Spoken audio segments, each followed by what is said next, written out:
Man, so we got some pretty huge news here. A big poll has come out that actually shows that Kamala Harris, in another way, is actually outpacing Biden 2020 in some areas.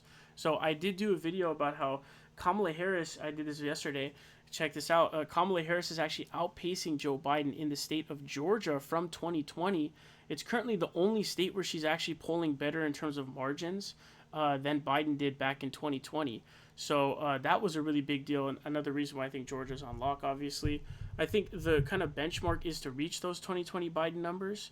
So that's kind of the benchmark that I definitely have, especially with the heavy polling errors that ended up happening. But we have a new poll dropping. So it says Kamala Harris takes 8-point lead over Trump for likability in swing states. So favorability is an important marker. Favorability actually was a big marker for why Joe Biden couldn't win, was because his favorable and approval ratings were actually too low for him to be able to win, especially as an incumbent. And having a favorability advantage is actually really, really heavily correlated almost entirely with winning incumbency races, almost entirely. So it's a big deal. It's especially important to be able to hit a certain marker. The thing is, Hillary and Trump are super, super unlikable. So even though Hillary had the favorability advantage over Trump, she wasn't above water. So here it says Vice President Kamala Harris took an 8-point lead over Donald Trump in terms of likability in key battleground states, according to a poll released Thursday. A Times YouGov survey in 7 swing states, including Arizona, Michigan, and Pennsylvania, showed Harris winning on likability but fell behind her rival when it came to sincerity. That's pretty surprising. Even compared to March, a better time for the Biden campaign, Harris is running ahead or even in each state, Carl Bialik, Vice President of Data Science and U.S. Politics Editor at YouGov, said, quote, she is running ahead of or even with Biden's 2020 performance in 5 of the 7 states, Bialik said.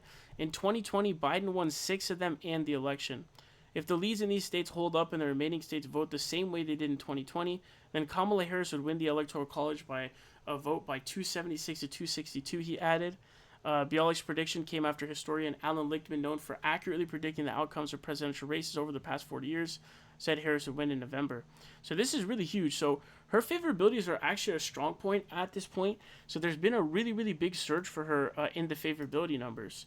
So we can actually take a look-see over here at the favorability numbers as well. So there's 2 aggregators that we can take a look at here for Kamala Harris in terms of favorability. So one of them is the Decision Desk HQ numbers. So this is one aggregator we can take a look at here. You can see in terms of her favorable numbers, she's at 49.4 to 48. So in the past couple of days, her favorable and unfavorable actually rose. So her unfavorable went up from 47.6 to 48. Her favorable going up from 48.5 to 49.4. Her unfavorable had actually fallen off of a cliff, and so it had all the way gone down into the 46s. If she can reach the 50% marker, that's really, really huge, because it's pretty hard to lose elections where the one thing is she's not the incumbent, but generally speaking, if you're above 50% and your opponent is beneath 50%, it's pretty hard to lose statistically. Now, I think Trump would still probably be able to pull something off if he's in the high 40s or even potentially in the mid 40s in terms of favorability. But despite Hillary holding the advantage favorability-wise, she still lost because she wasn't above 50%. So I'm really hopeful that she's able to reach the 50% marker. She is above water by 1.4, but you can see that, after the debate and everything, you can see once she becomes a nominee, her favorability skyrockets. So you can see it flips here and it goes boom, and then eventually it converges to where now the favorability has been positive for ages now. And we can see these recent polls. You have Emerson College is +3 favorable. YouGov seems to be the most harsh when it comes to the recent favorable polls, which is pretty surprising. Morning Consult +6 favorable. They kind of lean D. YouGov +4 unfavorable. Again, YouGov, for some reason, not a fan of Kamala Harris for some reason. Tip Insights, I wonder how big the tip is. It says +3 favorable. Suffolk University, a solid poll, +3. Fabrizio is a tie. Remember, Fabrizio is the Trump-employed pollster. Clarity Campaign Labs +6 favorable. So a lot of these really, really favorable. YouGov just seems to hate her for some reason. Big Village +6.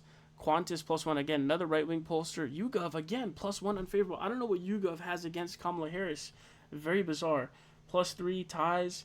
And then you have these unfavorable ratings over here. There does seem to be a lot of variance involved. So if X was sort of your capital X, your random variable, it's the favorability polls. E of X squared minus E of X squared is massive. There's a lot of variability here in terms of the poll numbers. but she is net favorable here, but she's not above 50%. Now, another aggregator we could take a peek at too is the 538 aggregator. Their aggregator is pretty interesting because they only actually include like a certain amount of polls. So if we take a look here at Kamala Harris, we can check to see. You can see that she's really, really close in the 538 aggregator to actually being positive in the favorability numbers. So she's currently at minus 0.3, where her unfavorability is 46.7 and favorable is 46.6. But they have far less polling numbers. But I did compute I went through just the ledger poll starting out here. So after this, because these are the August polls, the July ones are obviously too old to be worth a dime.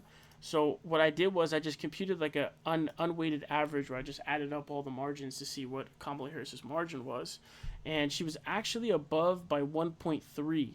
So I just computed the margin. So I would say realistically with these she should be above 1.3 unless I computed these wrong.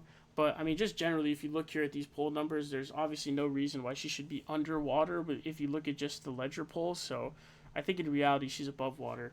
This could be huge for her because favorability can be huge if you're able to hit the 50-point marker. It's really, really massive.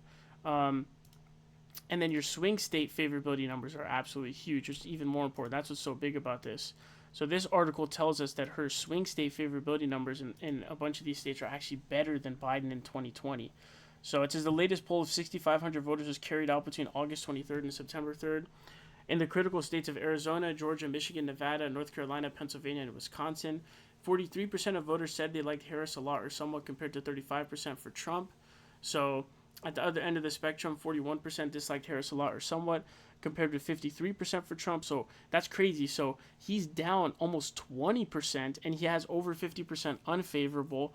Kamala Harris is not at the 50% marker, but she's positive by 2. She's positive by 2 points. Also, another thing you can notice too, 84% have an opinion with Kamala Harris, whereas you can see 88% have an opinion of Trump. So Harris still has an ability to be able to, gain more favorability and that kind of thing as well. It also says the roles were reversed when it came to voters believing what the candidate has to say. 53% said they felt Harris only said what she felt voters want to hear, compared to 42% saying the same for Trump. That's kind of surprising, I guess. I don't know if that's a product of believing that Trump is a kind of crazy person who just says what he believes or whatever. But I guess Kamala Harris is kind of a flip-flopper. I mean, not kind of. She completely is. It says overall the poll showed Harris leading in Arizona, Michigan, Nevada, and Pennsylvania, while Trump led in the other 3. So I think at this point your strategy probably has to be in terms of winning. I think your best strategy if you're Kamala Harris at this point is this.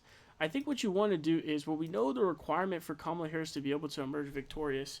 She has to win one of the following 3 states.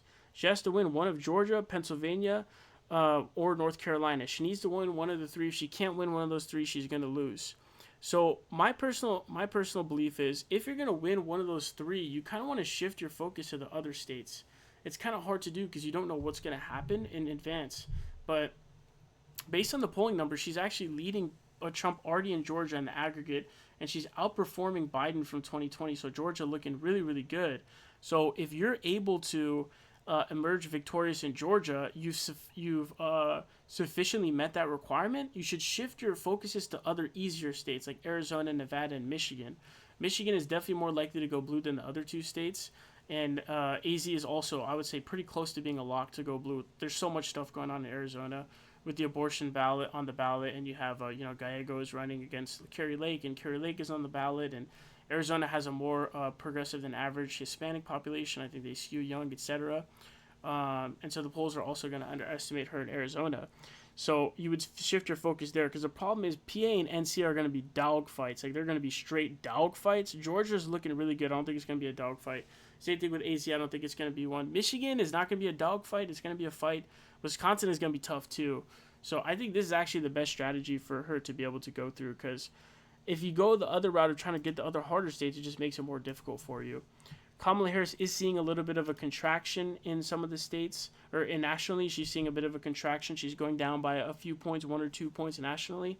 So she's probably hit a cap of what she can do given what she's done so far. She's probably going to have to tap into things like interviews and those kinds of things, and the debate will be a big deal. So we'll have to keep an eye on how that kind of thing ends up turning out. But her favorability numbers are outpacing Joe Biden 2020s, which is really, really good. And this is in swing states, by the way. This is in the swing states. So this is not national. This is in the swing states, which is far, far more important.